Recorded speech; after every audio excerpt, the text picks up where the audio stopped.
Hello दोस्तों, नमस्कार। आप सभी का स्वागत है हमारे इस छोटे से प्यारे से शानदार से 10 मिनट कंसेप्ट क्लियर शो में। आज हम बात करेंगे रैंकिंग और जो आपकी इंडेक्स है उनके बारे में, यानी कि सूचकांक से रिलेटेड। और ये 2024 और कुछ नए बिल्कुल लेटेस्ट 2025 के भी, और इसमें जुलाई ही नहीं, हम अगस्त तक आज तक अपडेटेड जो है वो सारे सूचकांक लेकर के आए हैं। और ये एसएससी की एग्जाम्स के लिए तो हाल ही में बहुत ही इंपॉर्टेंट है।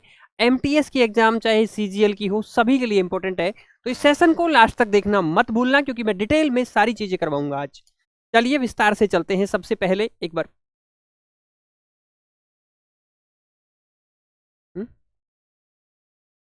चलिए सबसे पहले हम देखते हैं वर्ल्ड कॉम्पिटिटिवनेस इंडेक्स, यानी विश्व प्रतिस्पर्धा सूचकांक से हिंदी में कहते हैं।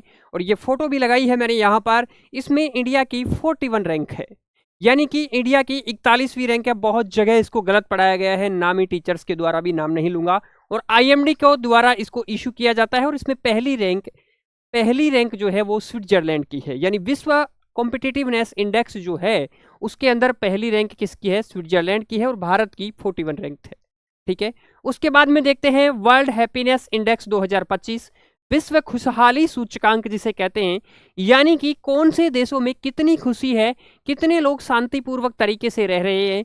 तो ये एक स्तर होता है। इसके अंदर पहला स्थान फिनलैंड का है और एशिया में पहला स्थान भूटान का है, यानी यहाँ के लोग प्रसन्न रहते हैं, एक तरीके से ये कह सकते हैं।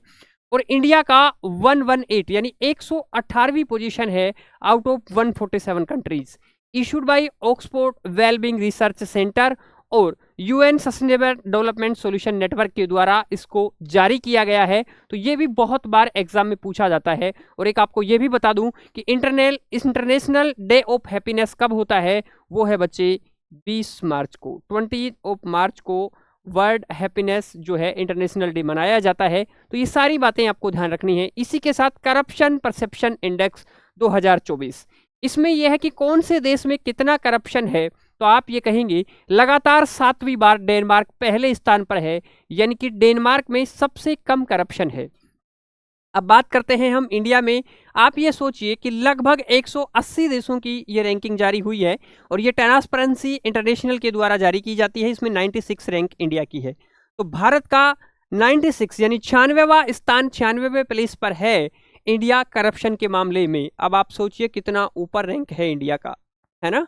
चलिए उसके बाद में देखते हैं क्लाइमेट चेंजेज परफॉर्मेंस इंडेक्स, यानी कि क्लाइमेट चेंजेज जो है वो इंडिया के सुटेबली कितना है उसको देखते हैं। तो इंडिया का 10th पोजीशन है out of 63 and European union अलग से है इसमें, तो लगभग आप 64 कह सकते हैं। तो 10वां स्थान है भारत का। और 1 2 3 यानी कि ये 3 स्थान किसी को अलॉट नहीं हुए हैं क्लाइमेट चेंजेज परफॉर्मेंस इंडेक्स के अंदर। क्यों? क्योंकि कोई भी कंट्री ऐसा नहीं रखती है स्थान जो कि अपने क्लाइमेट चेंजेस को लेकर के सतर्क है। इसलिए 3 स्थान खाली छोड़े गए हैं और नंबर 4 पर डेनमार्क को दिया गया है। सबसे बड़ी बात की है इश्यू किसके द्वारा होता है, ये भी कई बार पूछा जाता है, German watch new climate institute के द्वारा। उसके बाद में हम बात करते हैं ग्लोबल पीस इंडेक्स, विश्व शांति सूचकांक। इसका क्या पैरामीटर है आपको ये भी पता होना चाहिए कि देश में शांति किस तरीके से है और जो शांति का लेवल है, यानी कि पीसफुल दूसरे देशों के साथ हमारी बॉर्डर्स पर, ये सारी चीज़ें इसमें मैटर करती हैं। और पहला स्थान इस पर आइलैंड का है और दूसरा इंडिया का 163 कंट्रीज में से 115वां प्लेस है भारत का। और ये Institute of Economics and Peace यानी आईईपी के द्वारा ये जो है जारी किया जाता है ग्लोबल पीस इंडेक्स, विश्व शांति सूचकांक। नेक्स्ट पर चलते हैं वर्ल्ड प्रेस फ्रीडम इंडेक्स 2025, इसमें पहला स्थान नॉर्वे का है, यानी प्रेस को कितनी स्वतंत्रता है। तो अब आप सोचिए कि प्रेस फ्रीडम डे 3 मई को मनाया जाता है और 180 देशों की ये रैंकिंग जारी हुई है। इसमें से भारत का 157, मतलब कि जो गोदी मीडिया कहा गया है या कहीं ना कहीं सरकार का कंट्रोल है। तो ये जो वर्ल्ड प्रेस फ्रीडम इंडेक्स है ये भी कह रहा है कि भारत में मीडिया दबा हुआ है, कुचला हुआ है। इसके बहुत सारे कारण हैं, आप लोगों को उसमें नहीं जाना है, लेकिन ये जो है रिपोर्टर्स विदाउट बॉर्डर्स और थीम इसकी है reporting in the new brave world, यानी कि बहादुरी से इस विश्व के अंदर रिपोर्टिंग होनी चाहिए, लेकिन ऐसा नहीं होता है। लोकतंत्र का चौथा स्तंभ है, लेकिन वो सारी चीजें अलग है। लेकिन आप इस रैंकिंग में देखिए भारत का 151वां स्थान है 180 देशों के अंदर। मानव विकास सूचकांक ये है ह्यूमन डेवलपमेंट इंडेक्स, इसमें पहला स्थान आइलैंड का है और 193 कंट्रीज में से भारत का 130वां स्थान है, यानी 130। और ये UNDP, United Nation Development Programme के द्वारा ये जारी किया जाता है। और बच्चे इस बार जो जारी किया गया है उस रिपोर्ट का पहला पेज यही है और इसका जो थीम है ये है a matter of choice, people and possible in the age of AI, यानी एआई का यूजेज भी यहाँ पर इसमें दिखाया गया है कि कैसे मानव का चौतरफा विकास, यानी कि एवरी एंगल, प्रत्येक एंगल से मानव के विकास को यहाँ पर होना चाहिए, उसी की तरीके से इसमें लिया गया है। वो सारी चीज़ें ली जाती हैं और उसी के आधार पर रैंकिंग 130 स्थान इंडिया का है। ग्लोबल फायर पावर इंडेक्स 2025, पहला स्थान यूएसए का है और 4th स्थान इंडिया का है आउट ऑफ 145 कंट्रीज। बड़ी बात यहां पर है, आप ये कहेंगे सर ये क्या है? ये है हमारी जो मिलिट्री स्ट्रेंथ है, यानी कि जो ग्लोबली हम कितने समृद्ध हैं आर्मी के मामले में, तो यहाँ पर हमारा 4th प्लेस है। तो आप ये कहेंगे सर हमसे ऊपर 3 देश हो रहे हैं। जी हाँ, सबसे पहले अमेरिका, उसके बाद में रसिया, फिर चाइना, और नंबर 2 पे रूस है, और नंबर 3 पे चाइना है, ठीक है। और उसके बाद में हमारा चौथा स्थान आता है आर्मी, यानी कि हमारी जो फोर्सेज हैं उसमें हम चौथा स्थान ग्लोबल फायर पावर इंडेक्स के अंदर। चलिए उसके बाद देखते हैं SIPRI global arms transfer report 2024। ये सिप्री का मतलब है Stockholm International Peace Research Institute के द्वारा जारी की जाती है। इसमें यह देखा गया है कि कितने हथियार हम इंपोर्ट कर रहे हैं और कितने हथियार हम एक्सपोर्ट कर रहे हैं। तो अब आप ये देखिए, इंपोर्ट करने का मतलब उस देश को हथियारों की नीड है। अब आपको पता होगा पिछले 2-2.5 साल से यूक्रेन और रूस के मध्य युद्ध चल रहा है, और यूक्रेन एक बहुत छोटा देश है जो अमेरिका के द्वारा ही जीवित रह रहा है, इसलिए सबसे ज्यादा हथियार इंपोर्ट करना किसकी जिम्मेदारी है? यूक्रेन की। तो पहला स्थान जो सिप्री के अंदर है, सिप्री आर्म्स ट्रांसफर रिपोर्ट के अंदर, इसमें पहला स्थान यूक्रेन ने ही पाया है हथियार आयात करने के मामले में, यानी इंपोर्ट करने के मामले में। लेकिन बड़ी दुविधा की बात है कि भारत ने दूसरा स्थान ले लिया है। इसका मतलब भारत में भी अशांति है कहीं ना कहीं, आप ये कह सकते हैं। बिल्कुल वो चीजें अलग है। मैक्सिमम फ्रॉम रसिया, भारत जो है वो अधिकतम रसिया से लेता है, ठीक है। और जो एक्सपोर्ट है वो सबसे ज्यादा की बात करें तो सबसे ज्यादा आप ये सोचिए देश समृद्ध क्यों है, इसमें देखिए यूएसए सबसे ज्यादा एक्सपोर्ट करता है, फ्रांस नंबर 2 पर एक्सपोर्टर है। और आप ये देखेंगे यहाँ पर भी लिखा है India rank 4th on the global fire power index. जो अच्छा ये पिछले का है, जो फायर पावर इंडेक्स का इमेज थी ये यहाँ पर आ गई है। पहली यूएसए की है, दूसरी रसिया की है, तीसरा चाइना का है, ये मैंने बता दिया। पाकिस्तान का 12वां स्थान है, भूटान का 15वां है। और the index is release by the website of globalfirepower.com। ये ग्लोबल फायर पावर की बात हो रही थी। चलिए सॉरी भाई, एक्सपोर्ट के लिए यूएसए पहला स्थान पर है और फ्रांस दूसरे स्थान पर है। ये हथियारों के एक्सपोर्ट और इंपोर्ट की बात हो रही है। हेनले पासपोर्ट इंडेक्स क्या है? इसमें आपको पता होगा कि सिंगापुर का पहला स्थान है, इंडिया का 77वां, लेटेस्ट है, बिल्कुल अभी जो है लेटेस्ट है, 77 स्थान है हेनले पासपोर्ट इंडेक्स में, पूछ सकता है। इसलिए होता क्या है पासपोर्ट इंडेक्स? आपको पता होगा 2 चीजें होती हैं, पासपोर्ट और वीजा। पासपोर्ट सरकार के द्वारा बनाया जाता है आप लोगों को कि आप दूसरे देशों में जा सकते हैं, लेकिन वीजा उस देश की अनुमति होती है कि आप वहां पर जा सकते हैं या नहीं। लेकिन इस रैंकिंग में ये है कि हमारे को 59 कंट्रीज में हमें वीजा फ्री है इंडिया के लोगों को, इसलिए हमारा स्थान यानी हमारे वीजा की वैल्यू कितनी है। अब आप ये सोचिए कि सिंगापुर के लगभग 193 देशों में जा सकते हैं, वीजा की ही आवश्यकता नहीं है। और हमें तो नेपाल वगैरह से छोटे छोटे देश हैं उनमें हम जा सकते हैं, तो लगभग 59 कंट्रीज ऐसी हैं जहां पर हम बिना वीजा जा सकते हैं। तो ये रैंकिंग ध्यान रखनी है और कंट्री भी याद रखना है। ग्लोबल टेररिज्म इंडेक्स, सबसे ज्यादा जो अशांति है एक तरीके से जो आतंकवाद है, और इसमें आतंकवादी घटनाओं के साथ साथ छुटमुट जो घटनाएं होती हैं आतंकवाद के द्वारा, बंधक हो गया, गोलाबारी हो गया, कुछ अटैक हो गए, वो सारे लिए जाते हैं इसमें। और इसमें बुर्किना फासो एक कंट्री है, बुर्किना फासो, और दूसरा है पाकिस्तान, तीसरा है सीरिया। इस तरीके से सीरिया, तो ये ग्लोबल टेररिज्म में पाकिस्तान दूसरे स्थान पर है, इससे पहले बुर्किना फासो है।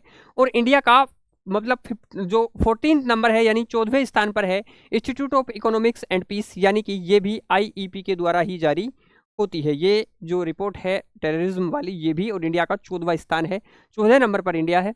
ग्लोबल इनोवेशन इंडेक्स, वैश्विक नवाचार सूचकांक, ये आपको पता होगा इकोनॉमी के सेक्टर में, इकोनॉमी सेक्टर में ही ये नवाचार होते हैं, उसको लेकर के एक रिपोर्ट जारी होती है वीपो के द्वारा, वर्ल्ड इंटेलेक्चुअल प्रॉपर्टी ऑर्गेनाइजेशन, यानी कि विश्व बौद्धिक जो क्षमता है उसके द्वारा, उसका एक ऑर्गेनाइजेशन है विश्व बौद्धिक क्षमता संगठन के द्वारा ये जारी की जाती है। पहला स्थान स्विट्जरलैंड का है और दूसरा इंडिया का 39वां स्थान है इसके अंदर।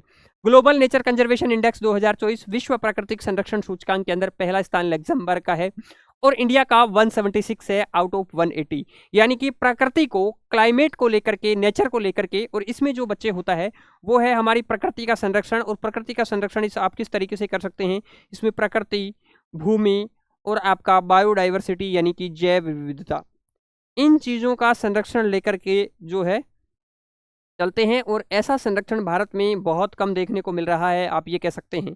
तो यहाँ पर फेल्योर इंडिया का है एक तरीके से, और 176 यानी लास्ट 5 में है हम, एक ये कह सकते हैं आप लोग।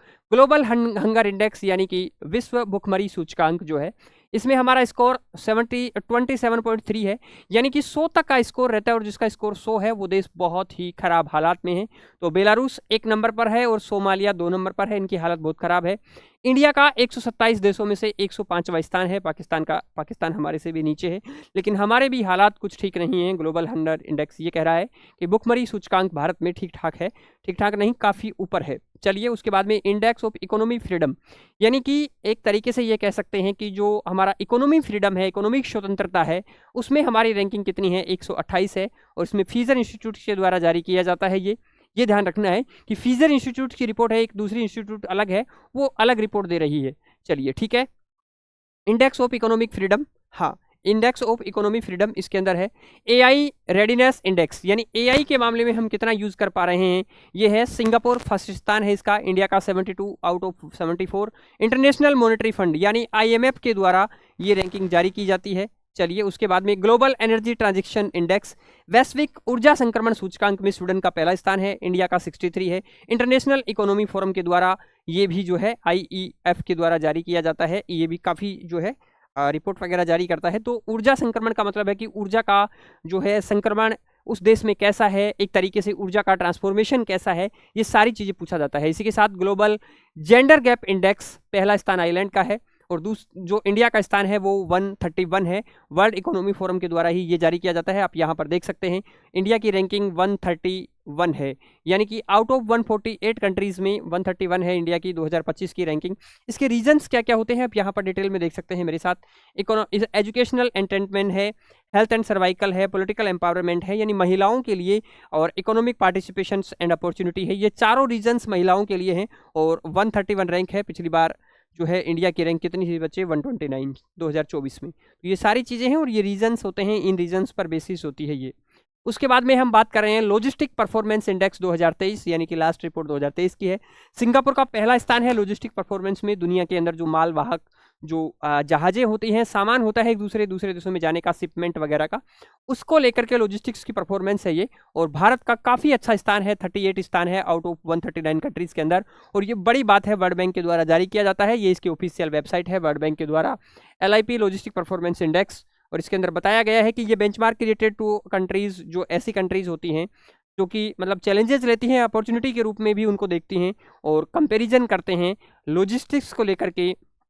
जो हमारा शिपमेंट डिपार्टमेंट है उसके द्वारा बड़े बड़े कार्गो शिप्स, मालवाहक, इस तरीके से। तो ये पूरी रैंकिंग आप लोगों को याद करनी है। तो यहाँ पर ये समाप्त हो चुका है। बहुत ही शानदार सेशन रहा होगा उम्मीद है, और यहाँ से बहुत ज़्यादा क्वेश्चंस पूछे जा रहे हैं, इसलिए आप इन लोगों को इन चीज़ों को याद करना है। अगले सेशन में फिर मिलता हूँ आपके साथ। धन्यवाद, नमस्कार।